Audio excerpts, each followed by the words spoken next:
శ్రీ గురుభ్యో నమః. శ్రీ మహాగణపతి నమః.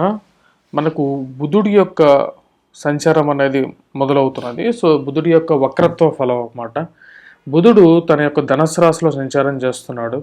ధనస్సు రాశిలో సంచారం చేస్తున్నటువంటి బుధుడు ఈ యొక్క రాబోతున్నటువంటి డిసెంబర్ 13న వక్రత్వం పొందబోతున్నాడు అనమాట. అంటే తిరోగమనం, అంటే రెట్రోగ్రేడ్ మూమెంట్ అంటారు ఇంగ్లీష్లో. తెలుగులో వచ్చేటప్పటికి తిరోగమనం అంటారు అనమాట.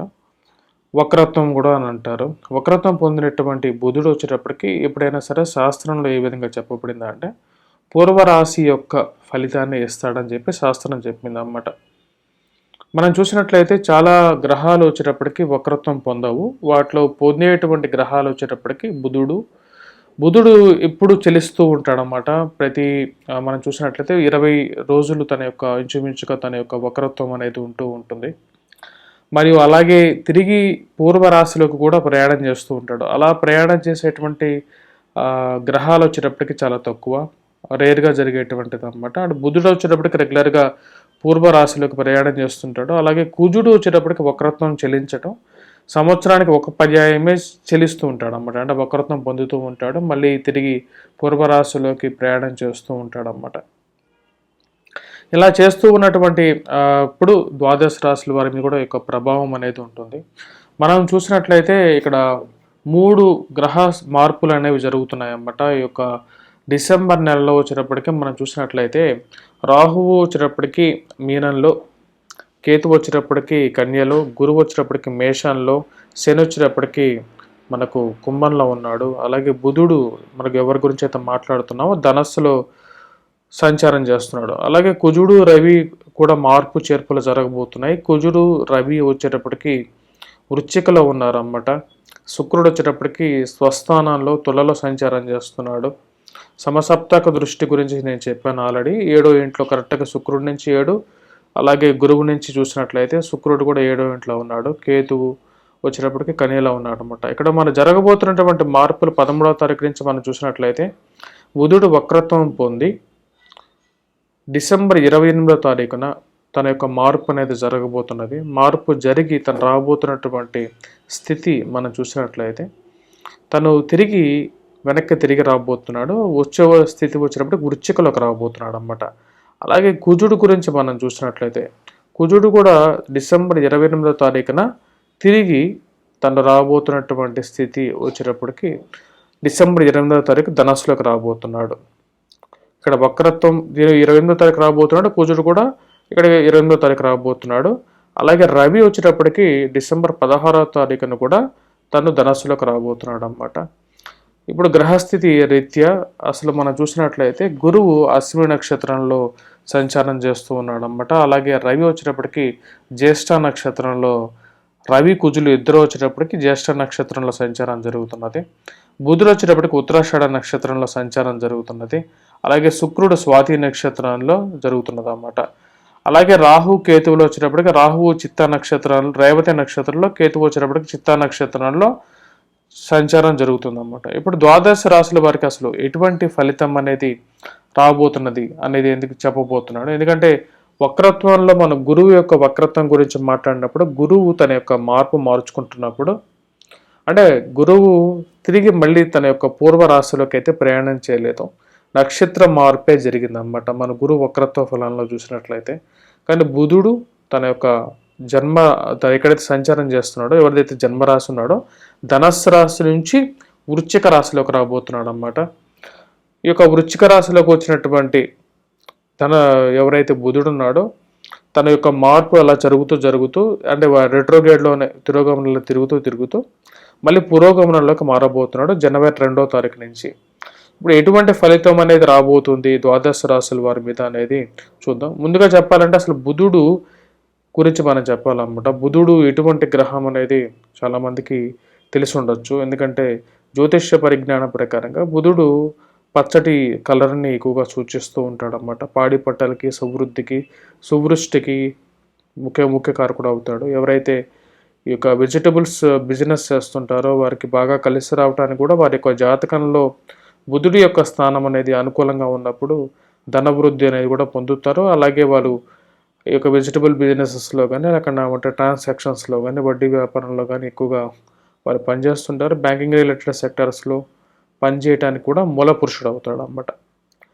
మరియు లెక్కలు, మ్యాథమెటిక్స్ వీటన్నిటికీ కూడా మూల పురుషుడు అవుతాడు. ఇప్పుడు ద్వాదశ రాశుల వారి మీద రాబోతున్నటువంటి వక్రత్వ ఫలం అనేది ఎటువంటి ఫలితాన్ని ఇస్తుంది అనేది చూద్దాం. మకర రాశి వారికి ఎటువంటి ఫలితం వస్తుంది అనేది చూద్దాం. మకర రాశి వారికి మనం చూసినట్లయితే అనుకూలమైనటువంటి ఫలితమే గోచరిస్తున్నది అన్నమాట.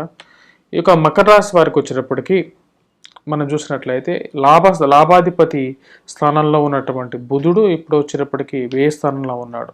13వ తారీఖు వరకు వచ్చేటప్పటికి ఈ రాశి వారికి అధికమైనటువంటి ఖర్చు అనేది ఉంటుందన్నమాట. నిర్ణయాలు తీసుకోవాల్సినప్పుడు కొద్దిగా 13వ తారీఖు తర్వాత తీసుకుంటే కొంచెం అనుకూలమైనటువంటి ఫలితాన్ని పొందగలుగుతారు. ముఖ్య కారణం వచ్చేటప్పటికి 13వ తారీఖు తర్వాత ఈ రాశి వారికి లాభస్థానానికి కారకమైనటువంటి ఈ యొక్క ఫలితాన్ని బుధుడు ఇస్తాడు అన్నమాట. వక్రత్వం పొందినటువంటి గ్రహం తన పూర్వ జన్మ రాశి ఏదైతే ఉంటుందో, అంటే వృశ్చిక రాశులు సంచారం చేస్తున్నప్పుడు బుధుడు ఎటువంటి ఫలితాన్ని అయితే ఇచ్చాడో అటువంటి ఫలితాన్ని ఇప్పుడు బుధుడు తన 12వ ఇంట్లో సంచారం చేస్తున్నప్పుడు కూడా అటువంటి ఫలితాన్ని ఇస్తాడు అన్నమాట. కాబట్టి తగు జాగ్రత్తలు కన్నా ముఖ్యంగా వచ్చేటప్పటికి లాభస్థానంలో ఉన్నటువంటి రవి, కుజుడు కూడా యోగ్యకారకుడు అన్నమాట. వీరికి చాలా మంచి స్థానాల్లో రవి, కుజుడు ఉన్నాడు. రవి ఈ 16వ తారీఖున వ్యయ స్థానంలోకి వచ్చినప్పుడు ధనక్షయకారకుడుగా తయారవబోతున్నాడు అన్నమాట. అంటే డబ్బుని కొద్ది ఎక్కువగా ఖర్చు అయ్యే విధంగా కూడా ఉంటుంది. అలాగే ఆరోగ్య విషయంలో కూడా 16వ తారీఖు నుంచి తగు జాగ్రత్తలు తీసుకోవాలి. అధికమైనటువంటి వేడిని కలిగించే విధంగా ఉంటాడు. మానసిక చింతని కూడా కలిగిస్తాడు అన్నమాట రవి ఎప్పుడైతే ధనస్సు రాశిలోకి సంచారం చేసినప్పుడు. ఇప్పుడు బుధుడు గురించి మాట్లాడాలంటే బుధుడు వచ్చేటప్పటికి మకర రాశి వారికి 13వ తారీఖు నుంచి అనుకూలమైనటువంటి ఫలితాన్ని ఇవ్వగలుగుతాడు. విద్యార్థులకి మంచి అనుకూలంగా ఫలితాలు ఇస్తాడు. వ్యాపారస్తులకి కూడా అనుకూలమైనటువంటి గ్రహస్థితి రీత్యా మంచి అనుకూలమైనటువంటి ఫలితాన్ని ఇవ్వగలుగుతాడు అన్నమాట. మకర రాశి వారికి వచ్చేటప్పటికి ఇక్కడ మనం చూసినట్లయితే వారికి చాలా అనుకూలమైనటువంటి ఫలితాలుగా చెప్పచ్చు అన్నమాట. బుధుడు వక్రించినప్పుడు రాశి యొక్క ఫలితాన్ని ఎక్కువగా ఇస్తాడు.